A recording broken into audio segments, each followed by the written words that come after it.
Budget प्रतिस्थापन विधेयक पारित हुन नसकेपछि आज रातिबाट सरकारले खर्च गर्ने बाटो बन्द हुँदै 10 अध्यादेश निष्क्रिय हुँदा खोप आयातमा पनि अड्चन। राष्ट्रसङ्घको 76औं महासभा न्युयोर्कमा सुरु। परराष्ट्र मन्त्रालयको समेत जिम्मेवारी सम्हालेका प्रधानमन्त्री देउवाले निर्णय गर्न नसक्दा नेपाली प्रतिनिधि मण्डलको अन्यल। 12औं राष्ट्रिय जनगणनाको पहिलो चरण अन्तर्गत घर तथा परिवार सूचीकरण आज सुरु हुँदै 8000 भन्दा बढी सुपरिवेक्षक घर घरमा पुग्दै। हेइटीका राष्ट्रपति हत्या प्रकरणमा प्रधानमन्त्रीकै संलग्नता, मुलुक छाडेर जान नपाउने। र आइसिसी विश्वकप लिग 2 क्रिकेटमा नेपाल ओमनसँग 5 विकेटले पराजित। नमस्कार, कान्तिपुर डायरीका साथमा साथी केसु र म दिवा। अब समाचार विस्तारमा। प्रमुख राजनीतिक दलहरूबीच संसदमा जारी द्वन्द्वका कारण नेपालमै पहिलो पटक राजस्व संकलन र खर्च प्रणालीमा नौलो अभ्यास हुने भएको छ। सरकारले उद्योगी, व्यवसायी तथा आम नागरिकबाट कर संकलन गर्नेछ, तर त्यो रकम आज मध्यरातपछि विकास, निर्माण वा आम नागरिकको हितमा खर्च गर्न पाउने छैन। प्रतिनिधि सभाले बजेट सम्बन्धी प्रतिस्थापन विधेयक टुङ्गो लगाउन नसकेपछि आजबाट सरकारी खर्च गर्ने बाटो बन्द हुने भएको हो। संवैधानिक व्यवस्था अनुसार तत्कालीन अर्थमन्त्री विष्णु पौडेलले गत जेठ 15 गते अध्यादेश मार्फत ल्याएको बजेट आजसम्म संसदबाट अनुमोदन गरिसक्नुपर्छ, तर प्रतिनिधि सभा बैठक असोज 4 सम्मका लागि स्थगन गरिएको छ। अध्यादेशको बजेटलाई प्रतिस्थापन गर्न ल्याइएको विधेयकमाथिको छलफल प्रक्रिया प्रमुख प्रतिपक्षी दल एमालेको अवरोधका कारण अघि बढ्न नसकेको हो। अर्थ सचिव मधु मरासिनीले कान्तिपुरसित भन्नुभयो, यस्तो अवस्थामा आज रातिबाट हामी चेक काट्न सक्दैनौं। सार्वजनिक खर्च गर्ने अर्को बाटो छैन। यो आम जनतासम्म असर पर्ने कुरा हो। जतिसक्दो चाँडो बजेट पास गरिदिनुस् भन्ने अर्थ मन्त्रालयको आग्रह छ। सार्वजनिक खर्च प्रणालीका जानकारहरूका अनुसार आज रातिसम्म बजेटको अन्यलबारे कुनै निर्णय नभए सार्वजनिक निकाय बन्द गर्नुपर्नेछ र मुलुक बजेट होलिडेतर्फ जानेछ। अमेरिकामा 3 वर्ष अघि बजेट पारित नभएर त्यहाँका सबै सरकारी कार्यालय बन्द गरिए जस्तै अवस्था यहाँ सिर्जना भएको छ। तत्कालीन अमेरिकी राष्ट्रपति डोनाल्ड ट्रम्पले मेक्सिकोसँगको सीमामा पर्खाल लगाउने कार्यक्रम सहित बजेट पेश गर्दा संसदले विमति जनाउँदै तोकिएकै मितिमा बजेट पास गरिदिएन। त्यसपछि सार्वजनिक खर्च गर्न नमिलेर 35 दिनसम्म सरकारी कार्यालय बन्द भएका थिए। संसदको बैठकपछि पत्रकारसँग अर्थमन्त्री जनार्दन शर्माले विधेयक पारित गर्न सहमतिको पहल भइरहेको बताउनुभयो। विधेयक पारित गर्ने छलफलबाट सहमति हामी गरिराखेका छौँ। सहमति हुँदा त्यसलाई हामी सहमति अनुसार पारित गर्छौँ, नहुँदा नियमित प्रक्रिया पुऱ्याएर पारित गर्छौँ र पारित गर्ने केही समय ग्याप रह्यो भने पनि त्यसपछि खर्च गर्ने हुन्छ। केही समयमा खर्च गर्ने अवस्था नहुन पनि सक्छ, तर हाम्रो कोसिस वार्ता संवादतिर चलिरहेको। भदौभित्र बजेट प्रतिस्थापन विधेयक पारित गर्नुपर्ने अवस्थामा त्यसको टुङ्गो नलाग्दै संसदको बैठक अर्को साताका लागि सारिएको हो। अर्थमन्त्री शर्माले कर उठाउन पाउने भए पनि सरकारी खर्च एकसाथ जति रोकिने बताउनुभयो। कर उठाउने विशेष व्यवस्था छ, त्यस अन्तर्गत कर उठिरहेको छ। खर्च गर्नलाई 5-7 दिन नगर्दा पनि अब रोक्नुपर्ने अवस्था आयो भने रोकिनु पनि सक्छ। यसैबीच प्रतिपक्षी एमाले संसद बैठक सञ्चालनमै समस्या देखिएको टिप्पणी गरेको छ। सो पार्टीका संसदीय दलका उपनेता सुभाष नेमाङले संसदको कार्यसूचीबारे थाहा हुन छाडेको बताउनुभयो। हुँदा संसदको बैठक कसरी चल्छ, के कार्यसूची ल्याइन्छ सम्म पनि थाहा हुनु छोड्यो। कार्यसूची अचानक परिवर्तन हुन्छ, कार्यसूचीले प्रवेश गर्छ। अब देखिहाल्नुभयो आजकै कुरा, मैले प्रधानमन्त्रीलाई जिस्काएँ भने होइन, खुरुरु कुद्दै गएर अर्थमन्त्रीले माथि रोस्टमबाट एक शब्द धन्यवाद दिनुभयो, फर्किनुभयो। धन्यवाद दिन किन त्यत्रो साह्रो कुद्नु परेको भनेको हाँस्नु हो। आफ्नो पार्टी विभाजनमा सभामुखले सहयोगी भूमिका खेलेको आरोप लगाउँदै एमाले संसदमा विरोध गर्दै आएको छ। उपनेता नेमुवाङले संसदलाई कार्यवाही गर्ने विषयमा भेदभाव भएकाले संसद सञ्चालनमा समस्या भएको बताउनुभयो। केन्द्रीय कमिटीको निर्णय राखेर संसद दलको तर्फबाट लेखेर दिए पछाडि त्यसमा कुनै इफवर्ट छैन। जसरी सरिता गिरीको हकमा सूचना सुनाइयो, टोबहादुर रायमाझीको हकमा सुनाइयो, रामबहादुर थापा बादलको हकमा राष्ट्रिय सभामा सुनाइयो, अहिलेको सिस्टम भनेको त्यो हो। संसदभित्र भेदभाव गरेको भन्ने भान पर्छ। भेदभाव गरेको भान पर्ने बित्तिकै संसद चल्न सक्छ। एमाले संसदको गतिरोध अन्त्यका लागि सत्ता पक्षले सार्थक पहल नगरेको गुनासो समेत गरेको छ। औषधि ऐन सम्बन्धी अध्यादेश निष्क्रिय हुने भएपछि कोरोना विरुद्धको खोप खरिद र आयात प्रक्रिया झन्झटिलो हुने भएको छ। अघिल्लो सरकारले सहज खोप आपूर्तिका लागि औषधि ऐन संशोधन गरेर अध्यादेश ल्याएको थियो। संसदमा पेश भएको यो अध्यादेश भोलिबाट निष्क्रिय हुँदैछ। संविधानको धारा 114 अनुसार अध्यादेश सक्रिय राख्न संसदको दुवै सदनले स्वीकृत गर्नुपर्छ। अध्यादेश संसदमा पेश गरेको 60 दिनभित्र प्रतिस्थापन विधेयक प्रमाणीकरण गरिसक्नुपर्ने व्यवस्था छ।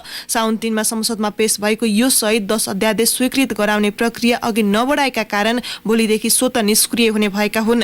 महामारीका बेला आकस्मिक रूपमा प्रयोग गर्नुपर्ने औषधि तथा खोप ल्याउने बाटो अध्यादेशले सहज बनाएको थियो।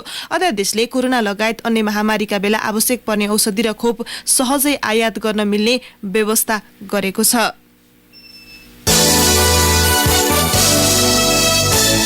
संयुक्त राष्ट्रसङ्घको 76औं महासभा गए राति न्युयोर्कमा सुरु भएको छ। महासभामा सहभागी हुने नेपाली प्रतिनिधि मण्डलको भने टुङ्गो लाग्न सकेको छैन। परराष्ट्र मन्त्रालयले प्रतिनिधि मण्डलबारे गृह कार्य भइरहेको उल्लेख गरे पनि कसको नेतृत्वमा को जाने भन्ने बारे अन्यल छ। परराष्ट्र मन्त्रालय सम्हालेका प्रधानमन्त्री शेरबहादुर देउवाले स्पष्ट निर्णय वा निर्देशन नगर्दा अलमल भएको एक अधिकारी बताउँछन्। स्रोतका अनुसार कानून मन्त्री ज्ञानेन्द्र बहादुर कार्की वा परराष्ट्र सचिवबाट मुख्य सचिव बनेका शंकरदास बैरागी वा परराष्ट्र सचिव भरतराज पौडेलको नेतृत्वमा नेपाली टोली पठाउने सम्भावना छ। कोही नगए पनि राष्ट्रसङ्घका लागि नेपालको स्थायी नियोग प्रमुख अमृत कुमार राईले प्रतिनिधित्व गर्न सक्नुहुनेछ।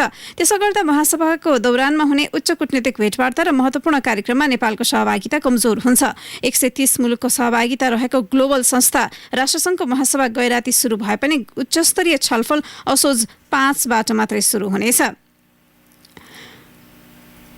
हामीले चाहेको भविष्य, हामीलाई राष्ट्रसङ्घको आवश्यकता, बहुपक्षीयतालाई हाम्रो सामूहिक प्रतिबद्धताको पुनः पुष्टि गर्दै नारा रहेको महासभा असोज 22 सम्म चल्नेछ। महासभामा नेपालका तर्फबाट प्रधानमन्त्री देउवाले भर्चुअल सम्बोधन गर्नुहुनेछ, जसलाई परराष्ट्र मन्त्रालयले तयार गरेर न्युयोर्क पुर्याउनेछ।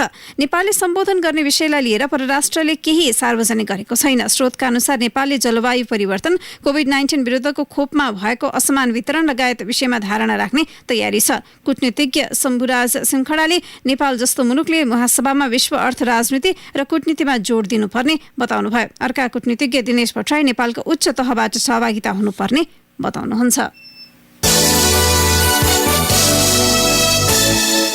12औं राष्ट्रिय जनगणनाको पहिलो चरण अन्तर्गत आज घर तथा परिवार सूचीकरण सुरु हुँदैछ। त्यसका लागि केन्द्रीय तथ्याङ्क विभागले 8500 सुपरिवेक्षक खटाएको छ। सूचीकरणमा घर परिवारमा अक्सर बसोबास गर्ने सदस्य महिला, पुरुष र यौनिक तथा लैङ्गिक अल्पसंख्यकको संख्या समेत भरिनेछ। विभागका निर्देशक ढुण्डेराज लामिछानेले भन्नुभयो, 77 जिल्लामा एकैसाथ घर तथा घर परिवारको सूचीकरण हुनेछ। सुपरिवेक्षकले प्रत्येक घरमा विवरण भर्नेछन्। घर परिवारको ब्याङ्क खाता रहे नरहे ऋणमा पहुँच, व्यावसायिक तालिम लिए नलिएको विवरण लिइनेछ। व्यक्तिगत घरको प्रकार, घरको संख्या, तला र घर प्रयोजन खुलाइनुका साथै प्रत्येक घर परिवारले पालेका पशु र पंक्षीको संख्या समेत उतारिनेछ। कान्तिपुर डायरीमा अब ब्रेकको पालो। ब्रेकपछि कान्तिपुर डायरीमा अब कान्तिपुर सविस्तार। कान्तिपुर सविस्तार। नेपाल प्रहरीको पछिल्लो तथ्याङ्कलाई विश्लेषण गर्ने हो भने मुलुकमा हत्या हिंसाका घटनामा उल्लेख्य वृद्धि भएको छ। पछिल्लो समय पेशेवर भन्दा पनि आफन्त, चिने जानेकै व्यक्ति तथा परिवारकै सदस्यबाट त्यस्ता अपराध भइरहेका छन्। एकै स्थानमा एकै समयमा 2 भन्दा बढीको हत्याको घटना बिरलै सुनिन्थ्यो। तर पछिल्लो समय जो सबैभन्दा नजिक छ उसैबाट ज्यानको जोखिम बढ्दो छ। अर्थात् सबैभन्दा सुरक्षित हुनुपर्ने बाटे असुरक्षित किन भइरहेको छ त हत्या घटनामा परिवारकै सदस्यताको संलग्नता किन भइरहेका छन् पारिवारिक नरसंहार। भदौ 21 गते झिसमिसेमा सङ्खुवा सभाको मादी नगरपालिका 1 खोलागाउँ स्थित एकै परिवारका 6 जनाको विभत्स हत्या भयो। घटनामा संलग्न 26 वर्षीय लोकबहादुर कार्कीलाई प्रहरीले घटनाको 6 दिनपछि सार्वजनिक गर्यो। घटना योजनाबद्ध नभएर व्यक्तिगत रिसिभीका कारण भतिजा लोकबहादुरले तेजबहादुर कार्की परिवारको सामूहिक हत्या गरेको प्रहरी अनुसन्धानले देखाएको छ। पक्राउपछि लोकबहादुरले दिएको बयानले परिवार र आफन्तबाट सबैभन्दा धेरै सुरक्षित महसुस भइने विश्वासलाई भत्काइदिए छ। परिवार भित्रको आन्तरिक कुरा त्यही भित्रका सदस्यलाई मात्र थाहा हुन्छ। प्रदेश 1 प्रहरी प्रमुख डिआइजी अरुण कुमार बिसी। घरको मुलीलाई नै ढालेर गरिसकेको अवस्थामा महिलाहरू आत्तिएर रिटालिएट गर्न नसकेको अवस्थाहरू त्यहाँ देखिएको छ, जसले गर्दाखेरि उसले इजिली ती मान्छेहरूलाई पनि ती चिरपटले हिर्काएर हत्या गरे देखिएको छ। गत वर्षको जेठ 7 गते 5 थरको मिक्लाजुङ गाउँपालिका स्थित आरू बटेमा 2 परिवारका 9 जनाको विभत्स हत्या भयो। 2050 सालमा 5 थरकै टिम्बुरेमा एकै परिवारका 5 जनाको हत्या भएको थियो। यी 2 घटना पनि परिवारका सदस्यबाटै भएको थियो। 2077 जेठमा रूपन्देहीमा चिने जानेकै व्यक्तिबाट 5 जनाको सामूहिक हत्या भयो। ललितपुरको बडीखेलमा 2060 साल असोजमा 5 जनाको हत्या भयो। गत वर्षको भदौमा भक्तपुरको मध्यपुर थिमी नगरपालिका 9 निकोसेरा स्थित एक घरमा 3 जनाको शव फेला पर्यो। सुदीप अधिकारीले श्रीमती छोराको हत्या गरी आत्महत्या गरेको निष्कर्ष प्रहरी अनुसन्धानले निकाल्यो। एकाध बाहेक कर्तव्यजान सम्बन्धी धेरैजसो घटनामा परिवारकै सदस्यको संलग्नता देखिने अनुसन्धानमा संलग्न प्रहरी अधिकृतहरू बताउँछन्। पूर्व डिआइजी हेमन्त मल्ल, कुनै पनि व्यक्तिको लागि सबभन्दा सुरक्षित ठाउँ भनेको घर हो। त्यो घरभित्र आएर प्रहरीले पनि केही गर्न सक्दैन, सरकारले पनि केही गर्न सक्दैन। यदि घरै असुरक्षित भयो भनेपछि त्यसले भोलि दिन कस्तो असर गर्ला त्यो हामीले आफै कल्पना गरेको हुन्छ। र यो जुन सिरिज छ परिवारभित्र र घरभित्र हुने जुन अपराधहरू छ त्यो बढ्दै पनि गइरहेको छ। समयमा हामीहरूले यदि नियन्त्रणका कुनै उपायहरू अपनाउन सकेनौँ भनेपछि यसले राम्रो सन्देश पनि दिँदैन र यसको राम्रो रिजल्ट पनि आउँछ जस्तो मलाई चाहिँ लाग्दैन। देशभर भएका हत्याका घटनामध्ये 33% भन्दा बढीमा आफन्तकै संलग्नता प्रहरीको पछिल्लो तथ्याङ्कले देखाउँछ। गत आर्थिक वर्षको साउनदेखि चैतसम्मको तथ्याङ्क हेर्ने हो भने सङ्खुवा सभामा जस्तै आफन्तबाट 198 जनाको हत्या भएको छ। आर्थिक वर्ष 2074-75 मा देशभर 628 जनाको हत्या भयो, जसमा 206 आफन्तबाटै मारिए। आर्थिक वर्ष 2075-76 मा 179 जनाले आफन्तबाट नै ज्यान गुमाउनु पर्यो। आर्थिक वर्ष 2076-77 मा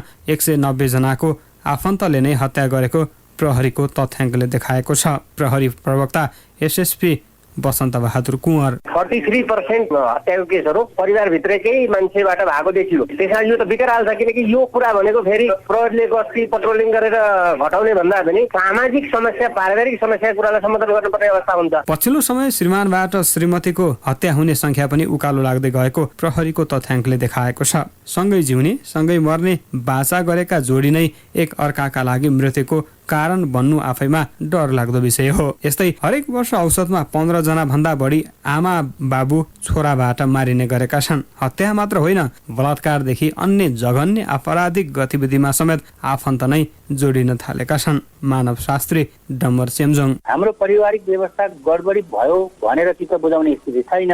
राज्य कस्तो भइरहेछ, राज्य सञ्चालन कसरी भइरहेछ, दलहरू कसरी चलिरहेका छ, अनि यो सबै कुरामा कसैलाई अन्याय भयो भने न्याय माग्न जानु पर्ने, सम्पादन गर्ने न्यायपालिका कसरी चलिरहेका छ। त्यसैले जिम्मेवार व्यक्तिको निर्माण गर्ने कुराको तालमेल मिलिरहेको स्थिति चाहिँ छैन। हामी एउटा बडो भाडबैलोमय परिस्थितिबाट गुज्रदैछौँ। पेशेवर नभई आवेगमा आएर हुने यस्ता जघन्य अपराध नियन्त्रणमा प्रहरीसँगै समाजले पनि आफ्नो भूमिका खेल्नुपर्छ। सामूहिक हत्याका आरोपित मध्ये अधिकांशमा मानसिक स्वास्थ्य समस्या रहेको भन्ने तथ्याङ्कले पनि यस्ता घटना न्यूनीकरणका लागि मनोसामाजिक परामर्शको खाँचो औल्याएको छ। घटना भइसकेपछि विभिन्न कोणबाट विश्लेषण गर्नुभन्दा पनि त्यस्ता जघन्य अपराध हुन नदिन पर्याप्त सावधानी अपनाउन जरुरी भइसकेको छ। रेडियो कान्तिपुरका लागि प्रिन्स गौतम। कान्तिपुर सविस्तार।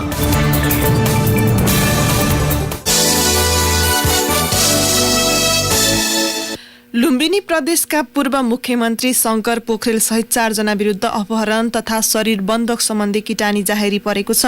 प्रदेश सांसद विमला कुमारी खत्री ओलीले तत्कालीन मुख्यमन्त्री पोखरेल सहितले साउन 15 गतेदेखि 5 दिनसम्म आफूलाई दाङबाट ल्याएर बन्धक बनाएको जिकिर गर्दै जाहेरी दिनुभएको हो। उहाँले पोखरेलका साथै एमालेका प्रदेश प्रमुख सचेतक भूमेश्वर ढकाल, तत्कालीन मुख्यमन्त्रीको सचिवालयमा कार्यरत तिरण गौतम र एमाले दाङका नेता मानबहादुर रावतलाई पनि कारबाहीको माग गर्नुभएको छ। जिल्ला प्रहरी कार्यालय रूपन्देहीका प्रमुख मनोज केसीले सांसद ओलीको जाहेरी आए पनि घटनास्थल कार्यक्षेत्र पर्ने दाङ प्रहरी मार्फत अगाडि बढाउन सुझाव दिएको बताउनुभयो। बागमती प्रदेशमा नयाँ सरकार गठनका लागि विपक्षी गठबन्धनले एक साता कुर्ने भएको छ। एकल बहुमत रहेको एमाले विभाजन भएसँगै अष्टलक्ष्मी शाक्य नेतृत्वको प्रदेश सरकारलाई सदनबाट विश्वासको मत लिनुपर्ने बाध्यात्मक अवस्था सिर्जना भएको छ। विपक्षी गठबन्धनको बैठकले मुख्यमन्त्री शाक्यलाई विश्वासको मत लिनका लागि एक साताको समय दिने सहमति गरेको छ। पूर्व प्रधानमन्त्री तथा जनता समाजवादी पार्टी जसपाका संघीय परिषद अध्यक्ष बाबुराम भट्टराईले प्रमुख दलहरूबीच सहमति जुटाएर संसदबाट एमसीसी सम्झौता तत्काल अनुमोदन गर्नुपर्ने बताउनु भएको छ। हिजो पार्टीको संगठन सुदृढीकरण तथा जनजागरण अभियानका क्रममा सिन्धुली पुग्नुभएका भट्टराईले एमसीसी सम्झौताबारे राष्ट्रिय सहमति नजुटे प्रमुख दलबीच समझदारी बनाएर अनुमोदन गरिनुपर्ने बताउनुभयो। आफू प्रधानमन्त्री भएका बेला एमसीसी सम्झौताको प्रक्रिया सुरु भएको र त्यसपछि बनेका सबै सरकारले यसलाई अगाडि बढाएको भन्दै पूर्व प्रधानमन्त्री भट्टराईले अहिले आएर विवाद गर्नु दुर्भाग्यपूर्ण भएको टिप्पणी गर्नुभयो। टिकटक बनाउने क्रममा शुक्ला गण्डकी नगरपालिका 8 तनहुँ पुलचोक स्थित सेती नदीमा खस्ता नवदुलही बेपत्ता भएकी छन्। बेपत्ता हुनेमा ललिम माइत भएकी 19 वर्षीय पवित्र लम्साल रहेको इलाका प्रहरी कार्यालय बेलचौताराले जनाएको छ। 5 दिन अघि विवाह गरेकी लम्साल माइत आएकी थिइन्। हिजो दिउँसो 2 साथीहरूसँग घुम्न पुलचोक पुगेकी उनी टिकटक बनाउने क्रममा चिप्लिएर नदीमा खसेकी हुन्। माथिल्लो काठको पुल छेउमा रहेको ढुङ्गामा उभिएका बेला चिप्लिएर खसेपछि उनी बेपत्ता भएकी उनका साथीहरूले बताएको प्रहरी निरीक्षक ज्ञानबहादुर खड्काले बताउनुभयो। लम्सालको खोजी भइरहेको प्रहरीले जनाएको छ। कान्तिपुर डायरीमा पुनः ब्रेकको पालो। बचत सँगै यो जिन्दगीको नाता सिटिजन संरक्षित बचत खाता आजैबाट बचत गरौँ आफ्नो परिवारको भविष्य सुरक्षित गरौँ। वार्षिक 5% उच्च ब्याजमा सिटिजन संरक्षित बचत खाता खोलौँ न। सिटिजन संरक्षित बचत खाता विशेषताहरू रु 50,000 सम्मको स्वास्थ्य बीमा खर्च, रु 5 लाख सम्मको दुर्घटना मृत्यु बीमा, निशुल्क चेकबुक, निशुल्क भिसा डेबिट कार्ड, निशुल्क मोबाइल तथा इन्टरनेट ब्याङ्किङ सेवा, बैंकका विभिन्न सेवाहरूमा 50% छुट तथा नेपाल भरिका जुनसुकै एटिएमबाट पैसा निकाल्दा शुल्क नलाग्ने। विस्तृत जानकारीका लागि सिटिजन्स बैंकको नजिकैको शाखाहरूमा सम्पर्क गर्नुहोस्। Citizens bank international limited.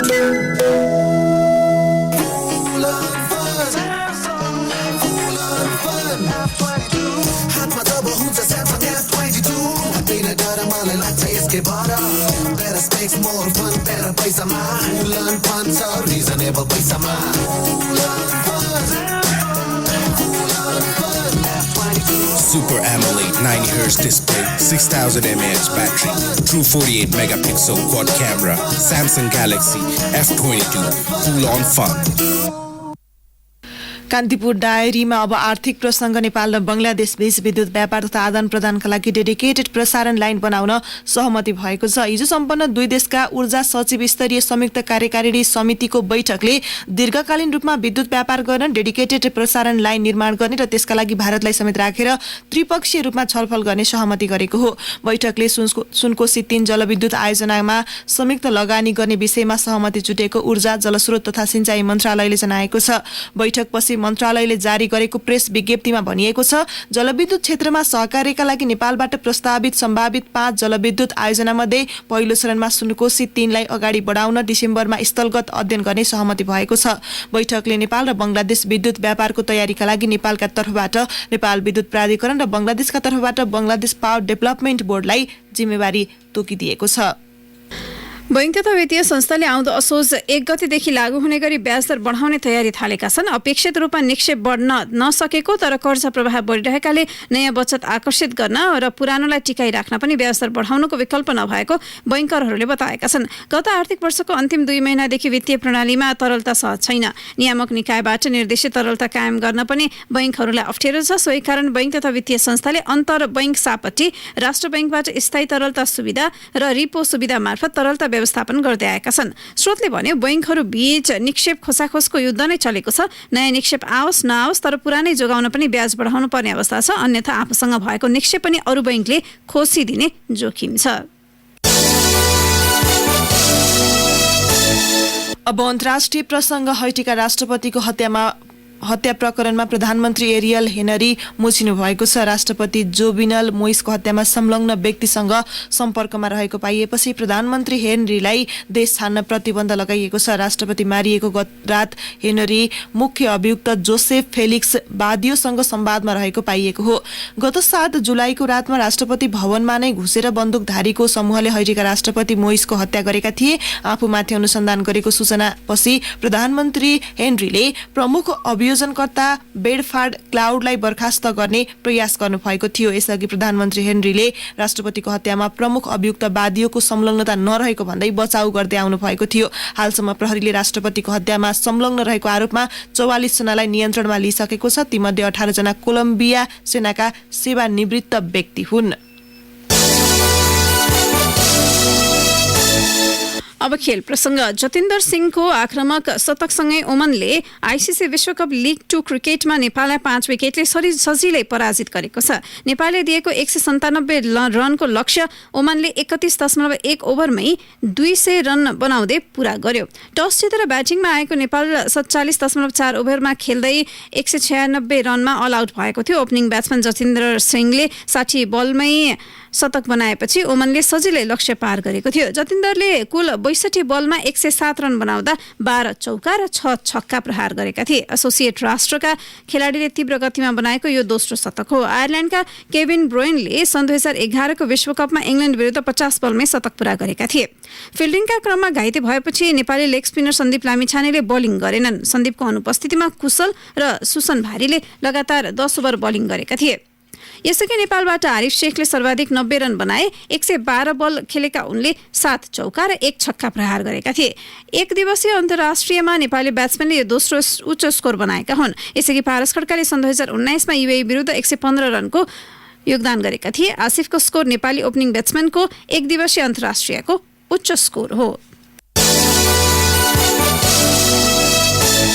अब मौसम सम्बन्धी जानकारी। काठमाडौँ उपत्यका सहित मुलुकका अधिकांश स्थानमा सामान्य बदली रही केही स्थानमा हल्कादेखि मध्यम वर्षाको सम्भावना रहेको जल तथा मौसम पूर्वानुमान महाशाखाले जनाएको छ। केही बेर अघि 21 डिग्री सेल्सियस मापन गरिएको काठमाडौँ उपत्यकाको अधिकतम तापक्रम 26 डिग्री सेल्सियससम्म पुग्नेछ। सूर्योदय बिहान 5:49 भयो भने सूर्यास्त साँझ 6:09 हुनेछ।